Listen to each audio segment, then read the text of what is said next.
There is a voice you've been trying to silence your entire life, not because it was loud or disruptive, but because what it was saying terrified you with how simple it was. It kept pointing at the same thing in every moment, through every circumstance. And you kept explaining it away, analyzing it, asking it to prove itself before you'd trust it. And the more you ignored it, the more stuck everything got.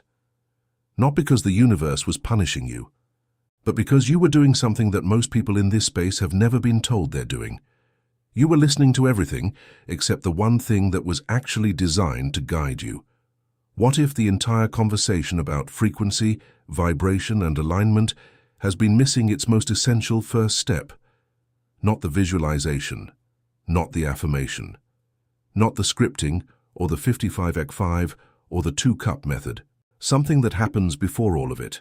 Something Bashar has been pointing at consistently for over 30 years that somehow never makes it onto the highlight reels. You already know, you're just not listening. And the moment that sentence stops being a nice idea and becomes something you feel in your body, everything shifts. If that already landed somewhere in your chest, you found this channel for a reason. We don't do surface level here. We go into the teaching until it stops being information and starts being transformation. Hit subscribe and join a community of people who are done with the shallow end. You belong here. Let's start with something Bashar says that most people hear, nod at, and then completely misapply. He says your state of being is your primary point of transmission, not your thoughts, not your words, not even your feelings in the way most teachers describe them. Your state. The total, unified, moment-to-moment vibration of who you are. Beneath the thoughts, beneath the story, beneath the label you've given to what you're experiencing right now.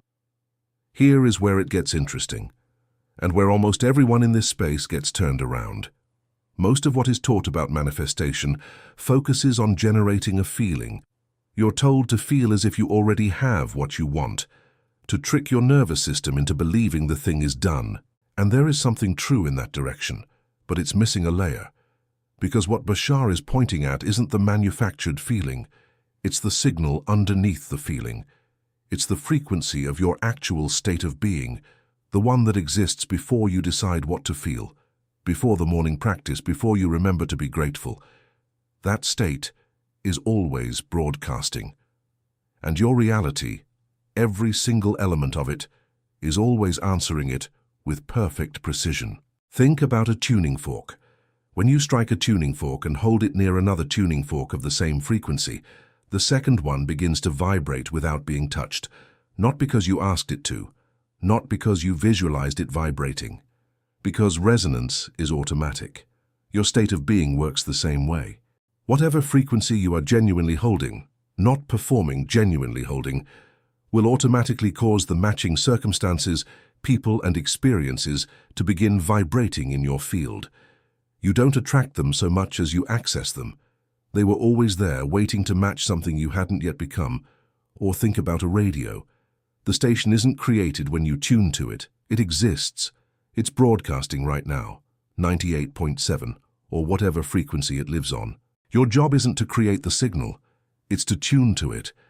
And the dial that does the tuning isn't your conscious mind making declarations. It's your actual state, the one you're in right now, before you perform anything for yourself or anyone else. You already know, you're just not listening. That is the anchor for everything that follows, because if the state is always broadcasting and the reality is always answering, then the first move isn't to try harder, it's to listen more honestly. Now here's where the teaching deepens, and where validation is owed, because if you are someone who has been doing this work seriously, who has been meditating, journaling, scripting, who genuinely understands frequency and parallel realities conceptually, you have not been doing something wrong. Let that land. You have not been failing. You've been working with an incomplete picture, and there is a profound difference. The piece that's missing is what Bashar calls the neutral state. And this is where most spiritual frameworks don't go, because it's subtle and it's honest, and it requires something most people aren't ready to give: permission to not feel inspired all the time. The neutral state is not apathy. It is not giving up. It is not the absence of excitement. It is the baseline, the ground frequency, from which all genuine shifts emerge. It is the state you arrive at when you stop trying to manufacture a feeling and simply allow yourself to notice what's actually present. And here is the disruptive truth. Most people who have been doing this work for years are so committed to staying positive, to holding the high vibration, to not thinking negative thoughts, that they have never once allowed themselves to fully arrive in the neutral state. They're always performing a frequency rather than inhabiting one. It's not about maintaining a high vibration. It's about being honest about the one you actually have. Think about a GPS. The very first thing a GPS does, before it calculates the route, before it shows you where you're going, is locate where you are. It needs the actual current position, not the position you wish you were in, not the position you're pretending to be in. If you feed it a false starting point, the directions will be wrong no matter how accurate the destination is. Your state of being is the same.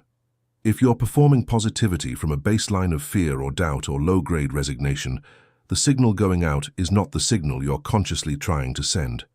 Reality is reading the baseline, and it is responding to it faithfully. For me, this clicked in a very specific moment. I was in the middle of a visualization practice, doing everything right, and I noticed this thin layer of performance underneath all of it. Like I was trying to convince myself, rather than actually tune myself, and I realized I had no idea what my actual, honest, unperformed state of being felt like. I had been so busy managing my energy that I had lost contact with it. That recognition was uncomfortable, and it was also the beginning of something real. Because once you're willing to locate your actual state, not the state you want to have, not the state you think you should have, but the honest one, you gain access to something Bashar points to again and again, the ability to make a genuine choice. You can only choose a new frequency from the frequency you're actually in. You cannot leapfrog your current state by pretending it doesn't exist. You already know. You're just not listening. So what does listening actually look like? Here is the thing most teachers skip because it feels too simple and isn't glamorous enough to make a thumbnail. You pause. Before the practice, before the visualization, before the affirmation. You pause and you ask, what is my actual state right now? Not what do I want it to be. What is it? You sit with whatever answer comes without immediately trying to change it. You let yourself fully arrive in your present frequency, because only from there can you genuinely choose to shift.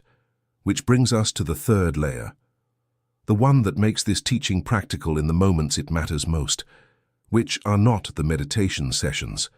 They are the ordinary moments, the Tuesday afternoon, the moment before you check your email, the moment when the old circumstance shows up again and you feel that familiar contraction.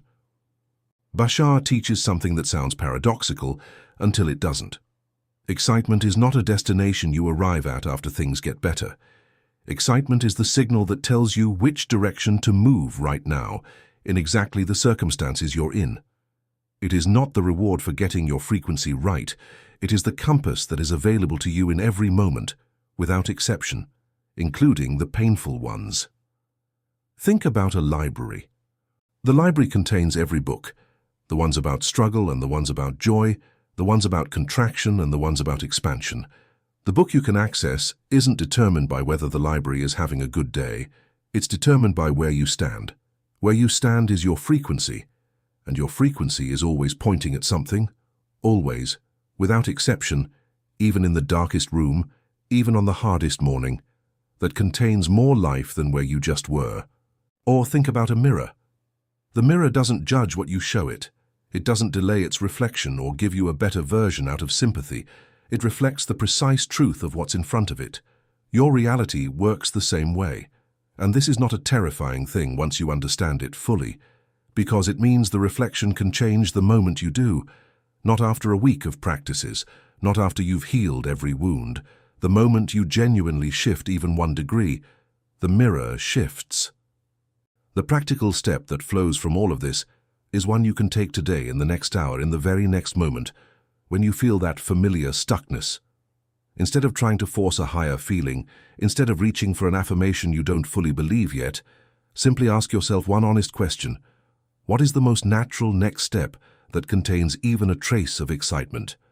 Not a life-changing leap, not the version where everything is already solved. Just the next smallest movement that feels, even faintly, more alive than staying still. That's it, that's the whole practice. Follow the trace of excitement, not the performance of it, not the manufactured version, the genuine, honest, present tense flicker of it, because that flicker is your higher self speaking in the only language it has, the language of resonance, the language of yes, the language of here, this way, now. You already know. You're just not listening. And the reason you haven't been fully listening isn't because you're broken or behind or doing it wrong. It's because listening requires something that nobody told you was a spiritual act. Stillness that's honest rather than performed. Presence that includes what's actually here, not just what you wish was here. A willingness to hear the quiet voice that has been consistent and clear and pointing in the same direction for as long as you've been alive, underneath all the noise, underneath all the striving, underneath all the very sincere and very exhausting effort to finally get this right. You came here because something in you recognized a feeling you've been carrying. The feeling that you know this, that you understand it, that you've read it and studied it and believed it, and still somehow haven't felt it click all the way into place. That feeling is not evidence of failure. It is the exact tension that appears just before a genuine shift. It's the tuning fork vibrating slightly out of phase. Not broken, not wrong, simply not yet resonant. What this teaching has been pointing at, from the very first sentence to this one, is not a new technique. It is an invitation to stop reaching and start receiving, to stop generating and start tuning, to trust that the signal you've been trying to produce is not something you have to create. It is something you have to clear the static to hear, because it's already there. It has always been there.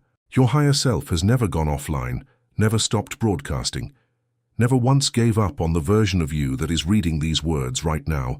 The version of reality you want isn't coming. It's waiting, and the only thing between you and it is the willingness to be honest about where you actually are, and to take one genuine step, not a performed step, not an effortful step, but an honest, excited, alive step, in the direction your inner knowing has been quietly pointing at all along. You already know.